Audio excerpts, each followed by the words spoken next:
I had a 5-year-long nicotine addiction. I quit for 2 years, and now my life has completely changed. I used to be that kid vaping in the high school bathroom, putting it in my sleeve, going like this in class, and then like zeroing that. Like, dude, I knew the tricks. I could do O's. I needed to hit my vape literally every 5 minutes. It was bad. It would work for a little bit. I would quit for 3 days, maybe 3 weeks. 6 months was my personal record, but I would always end up relapsing. You know, one hit isn't gonna fuck me over. Just one hit at a party, you know, that's not gonna screw me over. I've tried to quit probably a dozen times in my life. In this video, I'm gonna tell you guys exactly everything that I did to actually quit vaping for good.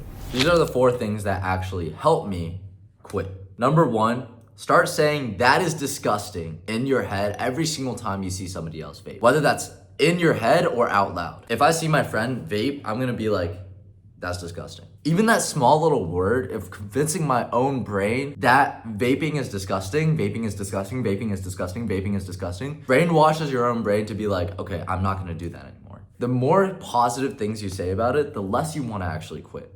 So you need to jump into the complete negative of being like, that is ass, that is terrible for your lungs, you are unhealthy, you are making your life worse, and have those extreme thoughts to be able to actually quit. Now, the second thing I want you to do is tell your friends, everybody around you, everybody who possibly knows you, that you are gonna quit vaping. Because that, one, sets the social pressure. Everybody thinks you're gonna quit, and then if you don't quit, then people are gonna look down on you, disrespect you, and be like, dude, like, this guy doesn't honor his word. And on top of that, if you can ask them, hey, every single time, like, I'm gonna quit vaping, I don't care if you quit or not, but because I'm quitting and I'm trying really, really hard, do you think you would be able to try to hide your vape from me? Not have it out in the open whenever we're hanging out, whenever you wanna hit it, go into the bathroom or something, or go outside, like, just so that I don't see it and it doesn't trigger my cravings. Because I genuinely want to take this very, very seriously. And if they're good friends, they're gonna do that for you. If they're not, then stop being friends with them. I'm being so for real right now. If they can't even do that as your friend, then are they really your friends? If you're surrounding yourself with people who vape all the time, how do you think you're gonna ever quit? I want you to ask yourself that, genuinely. If I wanna be one of the buffest people alive, am I gonna hang out with skinny people all the time? If I want to quit alcohol, am I going to be going to a bar every single weekend? Surrounding myself with people who go drinking every single weekend? No, you don't do that. You have to put yourself into environments where it will positively reinforce your behaviors. And a lot of the times, friends are your biggest obstacle. If they're not going to willingly try to help you on this quitting journey, you got to choose yourself over your friends sometimes. And this is one of those moments where if you're not prioritizing your own health, then I think you're gonna learn to regret it one day. Now, number 3 is probably I made an accountability challenge with one of my buddies. We made a deal. We were quitting together. Every single time I would hit the vape, I would have to send him $50. If he hit the vape, he would also have to send me $50. Here's the catch though. If either one of us hits the vape, it doubles. So if I hit the vape, I send him $50. He hits the vape, he has to send me 100. I hit the vape again, I have to send them 200. This way, the odds get increasingly higher. And at a certain point, you're paying, even $50 is a lot, but paying $200 for one hit is literally the dumbest thing ever. And logically, there's no reason you should be doing that. The downside of this challenge is that it's based on your integrity. And yeah, I think it's very important to be honest with yourself. I think it's very important for your friend to also be very honest. And for me, it worked for 3 months until my friend basically just like ghosted. And then I later found out that he's been vaping for the past like 2 or 3 months, and then he just didn't tell me. So he like probably owes me $1 million by now. But it didn't matter to me because at the end of the day, it worked on me. And that's really all that matters. Because at the end of the day, like, you're the one who's trying to quit. It doesn't matter if your friend doesn't pay up. The reason you're doing the accountability challenge is to think about the money that is involved with like taking that rip. Is it really worth it? And honestly, it's not too far-fetched to say like, yeah, you are paying money every single time you take a rip. Number 4 is more logical. It's very systems-based. Write down every single time you get triggered to hit the vape, whether that's the morning rip, the post-meal rip, anytime you feel stressed or anxious, anytime you feel awkward in a social setting, anytime, etc. Write that all down. And I want you to replace every single one of those moments with a positive new habit. So for example, if I wake up in the morning and I want to take a rip, I go cold shower instead, or I do Wim Hof breathing. If you don't know what Wim Hof breathing is, actually, you should search that up on YouTube.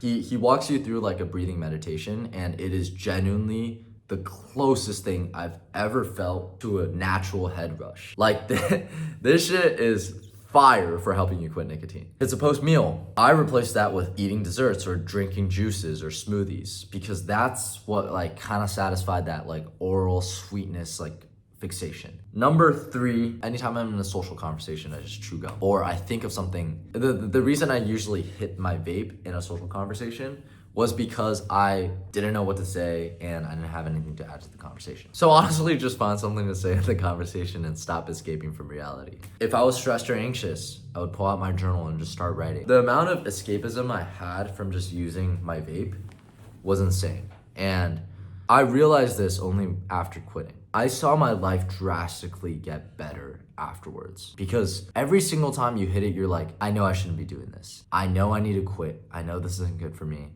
And ignoring that voice pains you every single time. It shames you as a person. It makes you less confident because you're telling yourself this. Your mind is telling you this isn't good for you, but you're still doing it anyways. This disconnect causes a misalignment in who you are, who yourself is, how your brain works. As a result, you become a less confident version of yourself because you're less disciplined. You're breaking promises to yourself literally every single day, telling yourself that you're gonna quit. Being able to quit was generally one of the hardest things I've ever done in my life. But at the same time, because it was so hard, it was so rewarding. I understood, okay, now whatever I put my mind to, I know I could do it because I know I quit nicotine. If I could do this, I could do anything. If I could quit nicotine, I could go to the gym every single day. If I could quit nicotine, I could be good to my parents. Now, obviously, there are direct effects of vaping that will help you and benefit you in your life. Nicotine suppresses your diet. Nicotine wakes you up, so it also affects your quality of sleep. The 3 most important things in fitness is working out, diet, and sleep, proper recovery. Now, if 2 of those things are being screwed up and affected by nicotine because you want to eat less when you're on nicotine and your sleep is just naturally disturbed, you're not going to progress as quickly. You're not going to gain as much muscle. You're not going to lose as much weight. Like, you're not going to look as good. That's going to affect your confidence, the way you see yourself. You're going to be a little more depressed. You're going to be a little more anxious that you don't look good enough. There are so many little effects of what nicotine can actually do for you. Obviously, it affects your lungs. Because my cardio wasn't good when I was vaping, I couldn't get as good of a workout in. As soon as I quit, my workout started like going a lot better because I wasn't running out of breath. Because I wasn't running out of breath by literally just lifting weights. I could actually go higher reps. I could go higher weight. I could go higher sets. My workouts improved. My sleep improved. My recovery improved. My diet improved because I would eat a lot more and I would be able to actually consume a lot more protein. And now like you look at my body, like I don't even mean to flex on you guys, but like you look at my body, I'm pretty jacked. But if you look at my body in high school, I was just a skinny little kid because I was just vaping all the time, and that was my only source of diet. That was my only source of nutrition. It was nicotine. Physical health aside, it affects your mental health too. After quitting, I felt myself feeling less anxiety, feeling less worried about things, feeling less stressed about things all the time. I felt my general happiness also go up. Why? Because I just stopped thinking about negative things. I stopped needing to rely on nicotine as a source of happiness. And when you have something that binds you and you kind of rely on it for happiness and you detach yourself from it, that's when real happiness starts coming in. That's when real dopamine starts to come in. Because you're no longer a slave to anything. You're actually free. And that's what I felt like. Now, if this video has been valuable to you so far, please like and subscribe. But I really want to talk about how nicotine has changed my life drastically.